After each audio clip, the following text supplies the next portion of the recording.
Today, we're going to talk about bundles and variations and how to deal with UPC codes and FNSKUs. Stick around. What's up, guys? Welcome back to my channel. And if you're new here, thanks for joining.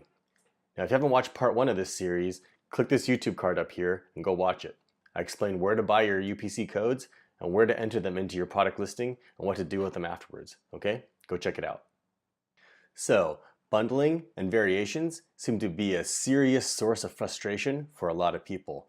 And I'm going to try to clarify it for you guys and make it a lot easier to understand, because really it's not that difficult and it's a lot easier than you think. Okay, so let's get started.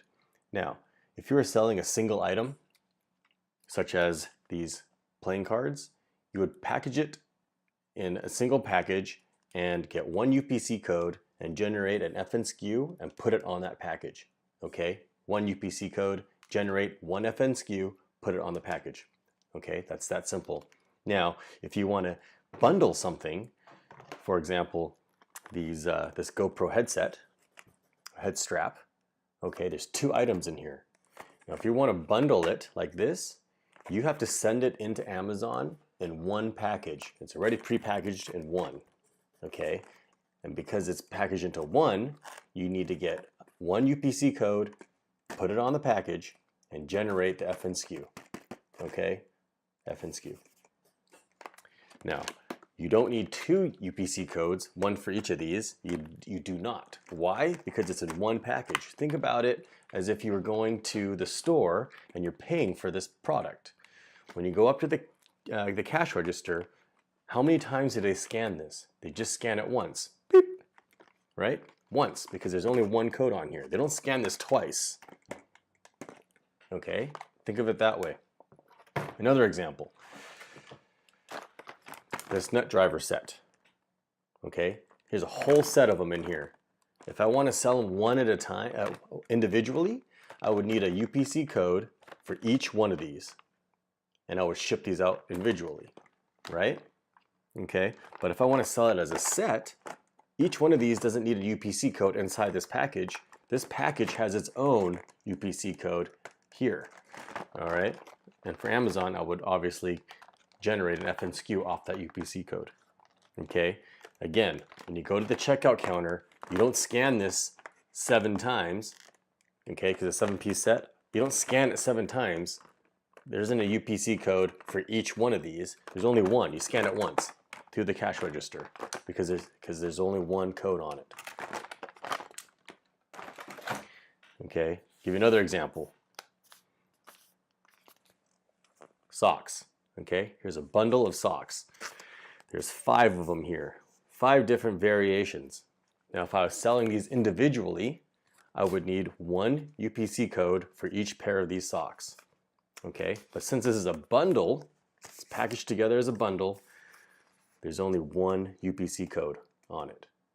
All right, again, think of it as if you're going through the checkout counter. When you scan this through as a bundle, how many times does a cashier scan this? It just goes through once, beep, right? Not 5 times. There isn't 5 codes for each one of these socks. There's only one code. Okay? Hope you understand that. All right, let's talk about the listings.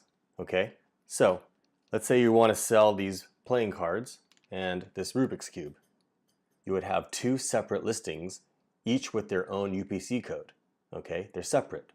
One for the cards with its UPC code FNSKU, and one with a new UPC code and FNSKU for the Rubik's Cube.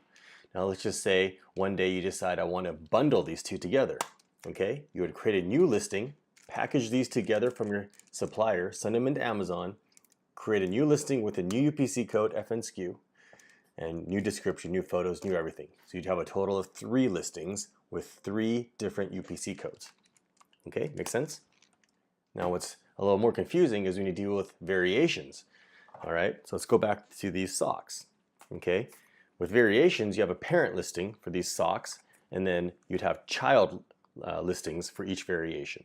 All right, so you would have 5 children under the parent, which is the socks, and each child would have its own UPC code that you'd have to enter. Okay, I'll show you what I mean.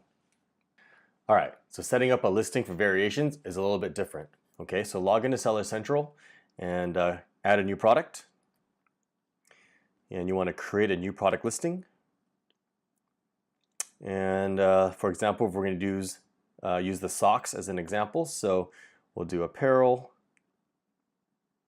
socks, and socks.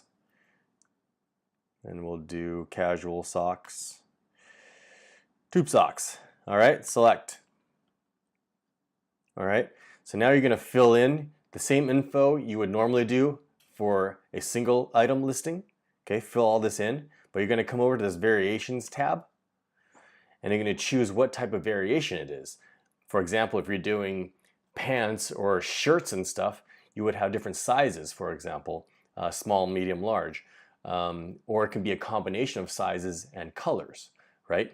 So you can do that. You do color and size, or just the size, okay? And so, for example, for these socks over here, we just assume they're all the same size. The only thing different is the color, okay? The different patterns that are on here.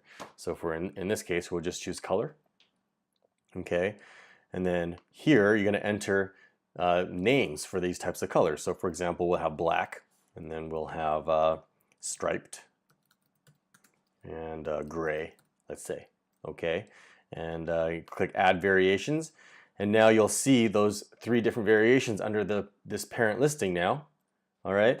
And what you're gonna do in this product ID field is just like when you're doing a single item listing. Take your UPC code and type them in here, one for each of these variations, and choose UPC for each one. UPC, UPC, UPC, okay? And then you can type in the price for them, okay? $9.99, whatever. All right, hope that makes sense. All right, and really that's it. That's all you really need to do for variations and bundling and how to deal with the UPC codes and FNSKUs. All right, I told you really isn't as difficult as you think, okay? So I just want to make one thing clear though. If you're gonna bundle, you need to send them into Amazon already prepackaged in one unit, okay? Amazon's never gonna go to one box over here, grab an item, go to another box over here, and put them together for you and ship it out. It needs to be prepackaged as a unit, okay? And that's it. If you found value in this video, please consider subscribing. And if you haven't already, join my Amazon Facebook group. The link is in the description below. All right? Thanks for watching. I'll see you in the next one.